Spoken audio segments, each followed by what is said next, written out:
Сиз айтасыз, анан мусулманчылыкта могу сакал бойгон барбы негизи? Сиздин сакалыңыз барбы? Сизди көрүп эми башкаларда Мусулманчылыкта бар, бул сүннөт болот деп. Жаштардын ою баалуу, рахмат. Бактылуулук бул негизи сулуулукта эмес, кийимде эмес, стилде эмес да. Бактылуулук бул бир гана динде эң жакшы адам, жаман адам деп бул дүйнөгө бөлүүгө болбойт да. Эң жаман адам деп муну биз айта албайбыз. Аны алган бир гана Алла билет да. Эң жакшы адам бул акыретине даярданган адам. Рахмат.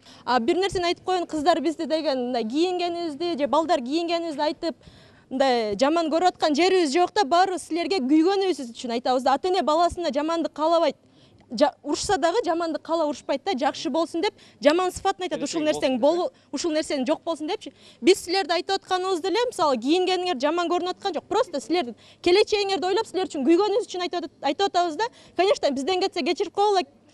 Мен мисалы айтып атасыңар, азыр мода, биз ушу мода менен дүйнөгө Кыргызстан тааныталы депчи. Мен деле специм ошол да, мен деле модельер болуп чыгам иншалла. Бирок мен деле ушул кийимим менен деле эртең башка нерселерди, балким хиджаптарды тигип мен деле чыксам болот да, не только мынтип ачык кийинип алып чыгыш эмес. Хиджапты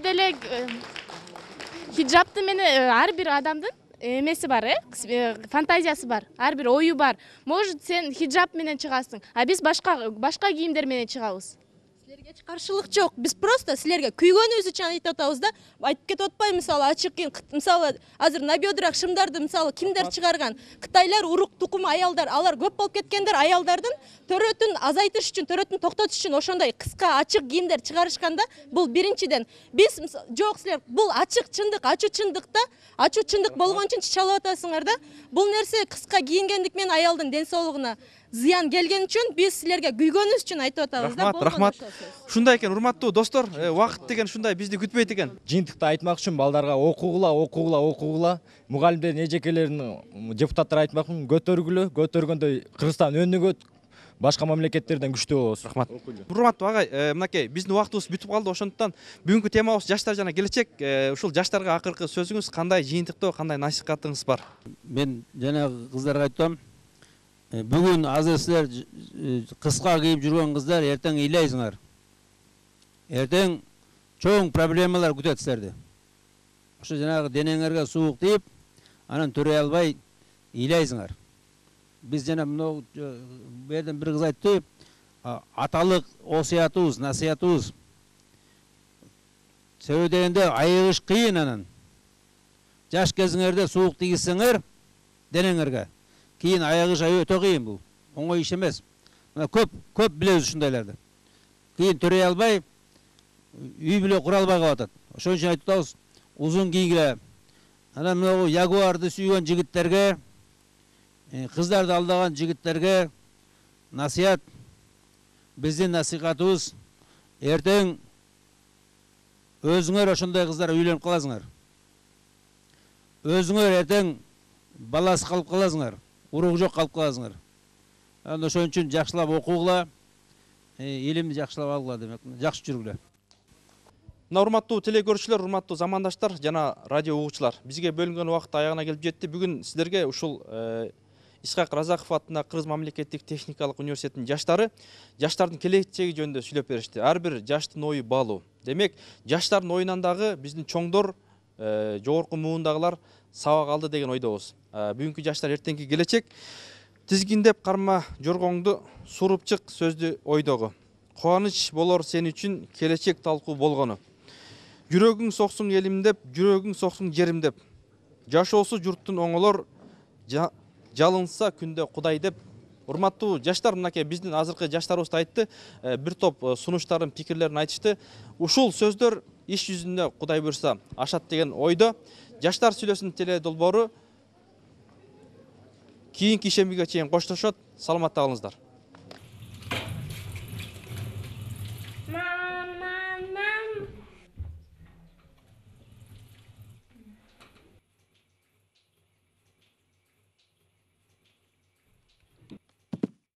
Ay, Abba.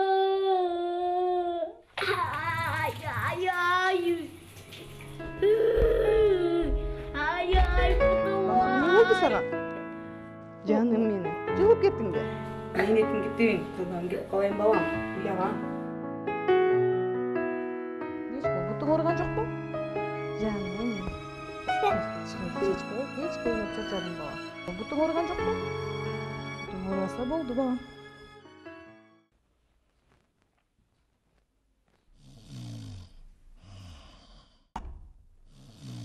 Дастан, турбайсыңбы балам? Түш болду.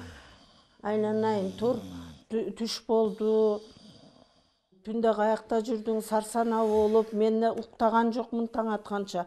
Тура кой, турчу, кайда жүргөнүңдү көрбөймүн. Жүрөгүмдө ооруп атат. Жатпаңызчы, апа, мен уктайм, апа, уктайм деп.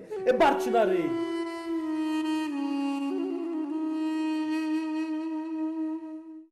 Кайда жүрдүң деги? Түндө эмне каякта жүрөсүң балам? Мен жүрдүм да, апа. Кандай иштер ал? Эмне деген иш ал? Түн ичинде да иш болобу? Сен айли жашсың, ак караны айырып биле элексиң. Апа, мен 20-га чыктым. Мен жеке деген жашоом бар да, мен өзүм билем да. Мен башымды оорутпаңызчы, апа. Сени ушу атасы жок, жалгыз чоңойттум. Сени белиме байлап, сенден үмүтүм чоң болуп, ушу дастаным бар деп жүрүп, өмүрүм өттү. Сен жок болсоң, мен түн ичинде такыр уктабай калдым, жүрөгүм ооруйт. Анан дагы эмнени ойлоп таптың? Калп айта бермеңизчи, жүрөгүңүз нормально оорубайт сиздики. Сен жакшы баласың, жаман бала эмессиң. Бирок мына ушу кечинде эле жок болуп кетип атканың жаман болуп атпайбы? Ошол сарсанага салып Мен каяка барганымды мен өзүм билем. Сен жигишпеңиз, апа, жигелеп кой.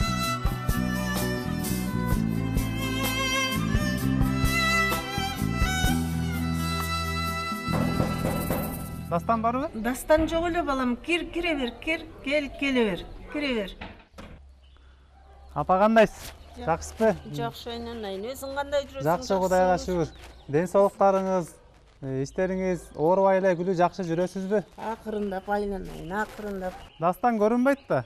Ошол досуң Дастан күнү-түн үйгө келбейт. Мен да кыйналып жүрөм. Билбейм эмне кылып жүргөнүн. Бир сүйлөшүп көрсөң балам. Макул апа. Мен да жакшылап, досум катары жакшылап сүйлөшүп көргөнгө аракет кылайын. Аракет кылып көрчү балам, аракет кылып көр. Айтсам жакшы укпай атат. Эми дагы да жакшылап сүйлөшүп көрөйүн апа.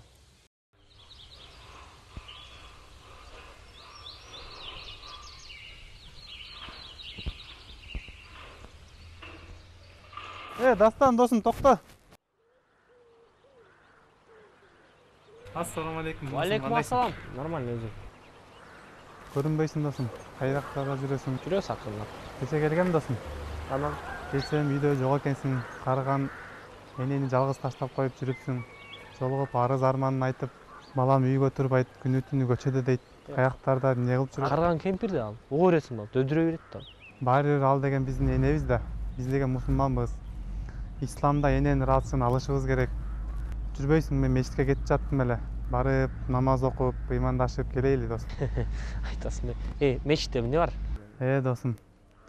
Макул. Мен билгенди, сен билгениңде мындай демек эмес элем. Өзүң билесиң.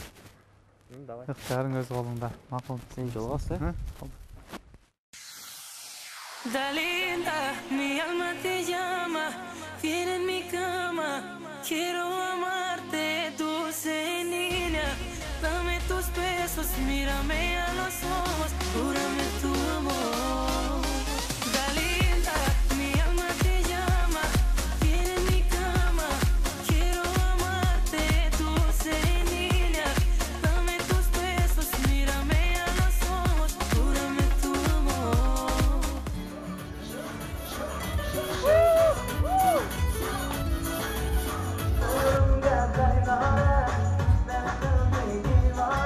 Apam.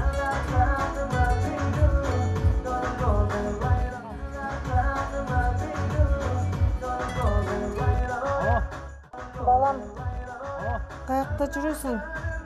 Келчи, мен жаман болуп жатам. Карайм апама, апам чакырат. Барбайлы кой. Апа! Мен ал бара албайм. Келчи, тезирээк батыраак келчи балам. Барбайм дейм. لسوف أعود يا أمي أقبل رأسك الزاكي أبثك كل أشواقي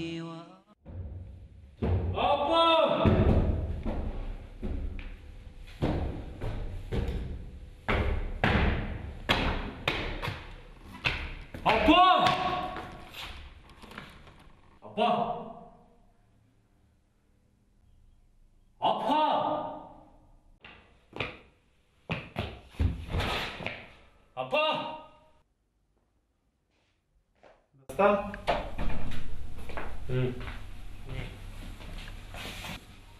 Dostan. Dostum. Kayakta жүрөсүң? İşin ne? Апаң ооруп, тез жардам чакырып, азыр мен ошо больницадан келатам. Апамдын жүрөгү токтоп калды. Айтыласаң? Сабыр кыл досум. Эмне? Эмне дейсиң сөбөй? Апа! Жок!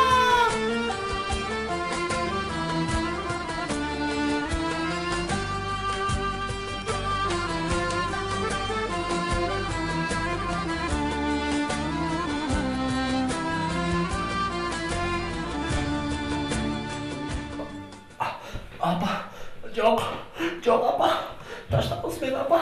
Жок апа, жок. Дастанчик ойнонойн. Ооба, бул болгону түш экен. Бирок бул түш аркылуу мен көп нерсени түшүндүм. Бир сөзү менен айтканда, ата-эне ырысым, ата-эне бакытым.